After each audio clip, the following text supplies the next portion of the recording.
السلام علیکم ناظرین، آپ کو ایک اہم خبر سے آگاہ کریں گے۔ سرجانی ٹاؤن کے علاقے میں ایک انتہائی ناخوشگوار، انتہائی افسوسناک واقعہ پیش آیا ہے۔ 7 سالہ بچے کے ساتھ زیادتی کا واقعہ پیش آیا ہے۔ جی ہاں ناظرین، سرجانی ٹاؤن کے علاقے سیکٹر 5D میں 7 سالہ بچے کے ساتھ زیادتی کا واقعہ پیش آیا ہے۔ تفصیلات کے مطابق 7 سالہ بچہ، جس کا نام حسن بتایا جاتا ہے، چیز لینے دکان پر گیا۔ بچے کو اکیلا دیکھ کر 60 سالہ ملزم اشرف نے بچے کو زیادتی کا نشانہ بنا ڈالا۔ اس واقعے کو بچے کے والد نے خود اپنی آنکھوں سے دیکھا، جس پر اہل خانہ نے FIR کا اندراج کیا، جو کہ سرجانی ٹاؤن تھانے میں FIR کا اندراج ہوا۔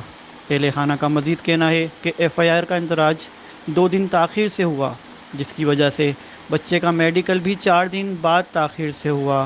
تاخیر کا فائدہ ملزم اشرف کو ہو سکتا ہے، ایسا شبہ ظاہر کیا گیا ہے متاثرہ بچے کے والد کی جانب سے، جس کی بنا پر بچے کے اہل خانہ نے حکومت وقت سے انصاف کی اپیل کی ہے۔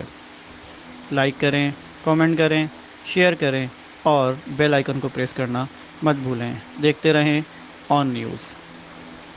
لائک کریں، کمنٹ کریں، شیئر کریں اور بیل آئیکن کو پریس کرنا مت بھولیں۔ دیکھتے رہیے آن نیوز۔